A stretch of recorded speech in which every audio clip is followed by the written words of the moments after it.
So right now we're gonna go head over to the motorcycle shop. It's actually my oh my goodness. Are you kidding me? C10, baby. It's like a baby blue. First I thought it was Miami blue, but it's definitely not. It's too light.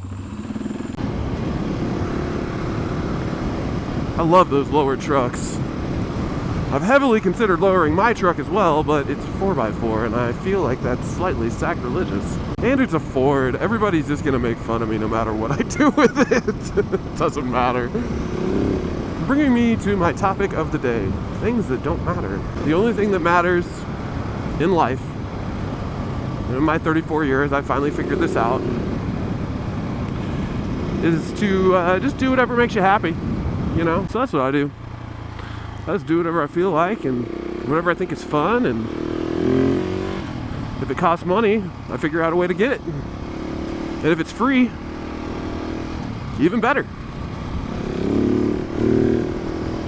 Yeah, this motorcycle shop, this parts shop I'm going to, I don't even like. The only reason why I'm going is because I know they're going to have the parts that I need. Every time you change the oil on this KTM, you got to do 2 filters. It's got these 2 weird internal filters. It's got screens. It's got rings, dude. It's got all sorts of stuff. I like what he did with the tent. He did like, I don't know, 50%. Might even be less than that. But he did it on all the windows. It's like just enough to keep the UV out. So story time on the shop. Last summer I had a Honda Valkyrie, which, just to let you know, is a super cool motorcycle. It was a 2014. It was that electron blue pearl color. Oh, it was gorgeous. I ended up getting rid of it for that Vaquero Vulcan that I have, and it is just an amazing piece of machinery for the money. Like, if you want a bagger, but you don't want to shell out like Harley Davidson or Indian money, the 1700 Vulcan, very, very hard to beat. Anyway, whenever I bought that Valkyrie, I'm pretty sure it had factory tires on it. It only had like 1,000 miles on it when I bought it. It was super low miles. And with as hard as I am on tires, 500-600 miles in, it needed a rear one. I didn't really mind the factory tire, but a lot of guys online said that it's better to switch it out. It wasn't the best tire that Honda could have put on from the factory. And everybody was swearing by Metzler. And I have not ever run Metzler before, so this was my first experience. So I call up the shop, tell them what I got. They tell me they don't have anything in stock. It's sort of a weird bike. It's like a 19-inch front. It's weird. And they were gonna have to order some. So I take the bike in, I drop it off. And instead of just calling me and telling me that the size is wrong, they spend the better part of the day trying to make the tires fit. I called them because it wasn't done. They said it'd be a couple hours, like 4 or 5 hours later. I call them, they're like, yeah, we just can't make them fit. And I was like, well, it's a factory size. Like, I called twice, I double checked.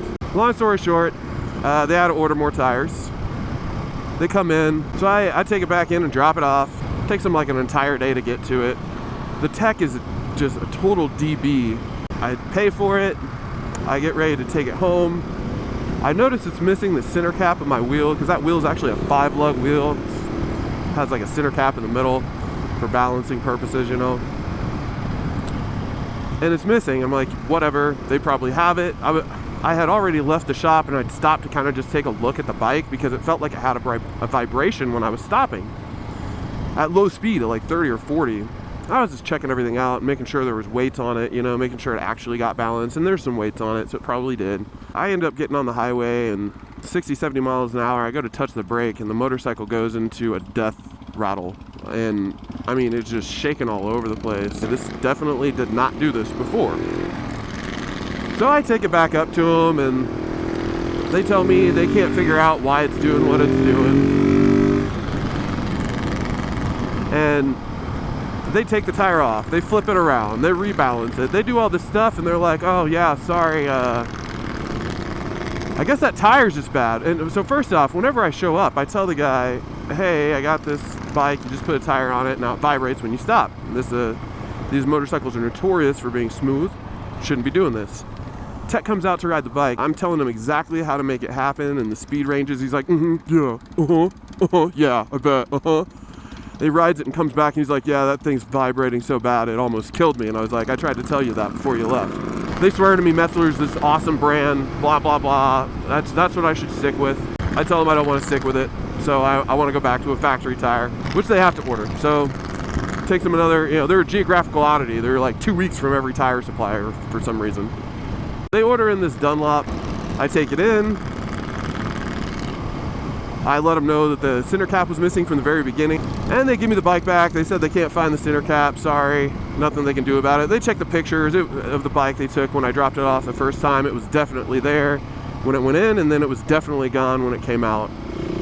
So nobody cared. Nobody wanted to help me out. Like, even after all this crazy business and them ordering the wrong tires and everything else, I was like, you guys suck. So I left them the nastiest review, and their manager calls me on the phone, and he doesn't even do his due diligence of asking technicians or anything else. He reads this comment that I left. It really wasn't that bad. It literally, it was exactly what happened, start to finish. I documented all of it, and then I put it in a note, and then I took that note and I put it on the internet, and he did not like it. And he called me with his nasty attitude and everything else. I was like, you know what? Go check your cameras. Go talk to your service writer. Go talk to the parts guy that ordered the tire and see if any of this stuff lines up, and then give me a call back. So he calls me a couple hours later, just apologizing all over himself. Tells me that he's going to get me the center cap. I'm like, bro, I already ordered it myself. Like, I obviously cannot rely on you guys. I can't even get you guys a performance maintenance shop to order a correct tire size. The odds are is you're just going to jerk me around. You're never going to order this part, You're going to tell me that, and then you're not. So he wanted to reimburse me. It was like $12, reimburse me. And then had the audacity to tell me, this stuff never happens here. Yeah, right. See the reviews. So the next time you need something done, you bring your bike and I'll take care of you. It's like, what, are you going to do it for free? Well, no, but okay, then why would I bring you anything? Like, you haven't done anything for me except nothing. You've done nothing except waste my time. And that's the story of why I don't like this shop. It's called Faye Myers. I'll throw them under the bus. I don't care. But they also are the only ones that have the oil filter that I need for this baby. So, yeah. Yeah, and then I always make sure that I walk through the service department to the parts department, so they have to see me coming in, not letting them do stuff on my motorcycle. It's pretty humorous. All right, we're gonna pop in here, get us some oil and a filter. They didn't have what I wanted. They've been pretty reliable for KTM oil. I don't know how a shop like this runs out of KTM oil. Since they sell a freaking ton of KTMs, they say. I don't think they sell any KTMs. I think they just say that. Well, there's one. But they probably bought it somewhere else,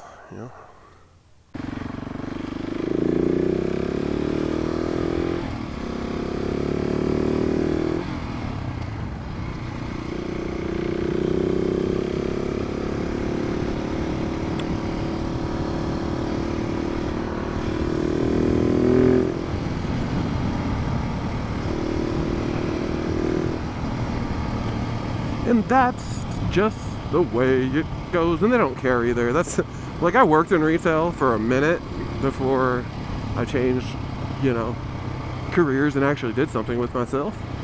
That's not true. I'm a loser still. I have a ton of people,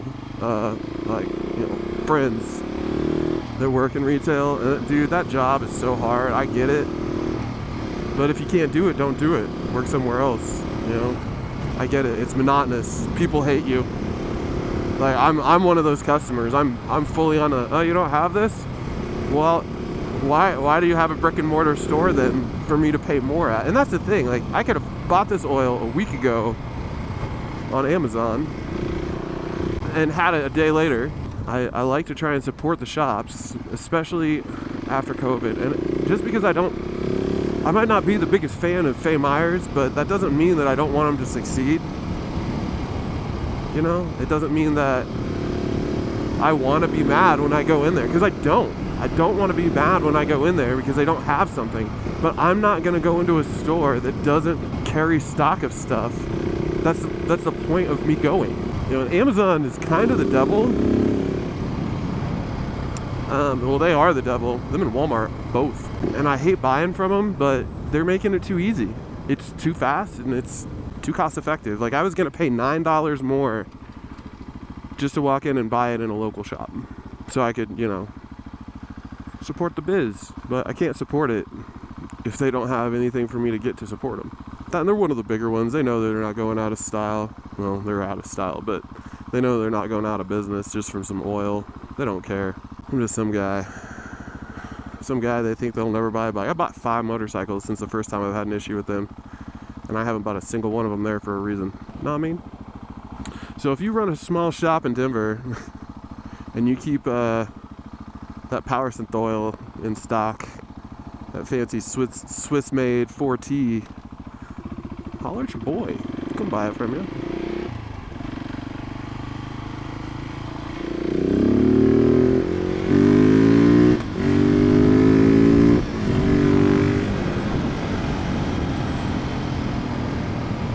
Because it's not that I don't like to support the shops, man. It's not that I don't like to support the shops. That's not the problem. Add that to the list of stuff that's frustrating me right now. Working on this channel has also been frustrating. I see how these guys doing it and they just make it look so easy and their audio sounds so good and everybody starts somewhere, you know. But it's just one of them frustrating things where it's like, I just want to have good audio. So you got to roll around and make like 75 bajillion videos to try and get good audio and do all these crazy tests and everything else. This is how I park here. I don't know if you're supposed to, but that's what I do. Nobody ever says anything.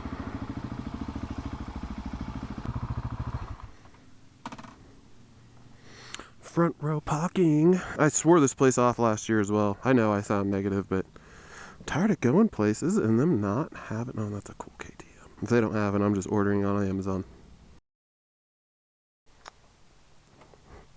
Son of a bitch. Come here to me. So we were successful. We got our oil. We got our filters. Picked up the high flows. I think that'll be plenty good for what we're doing. Now we're gonna go home and do a little oil change on this baby.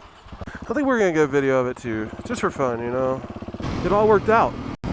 But that's really what it is, you know. Sometimes life is good, sometimes life is bad. And when it's good, take it in. And when it's bad, just remember the times that it was good. I think that's gonna about do it for this video. Give me a like, give me a subscribe. Tell me about it. If you don't like it, tell me why. And give me a dislike, I don't care. I don't do this for anybody except myself, bruh. That being said, Whiskey Tango, out.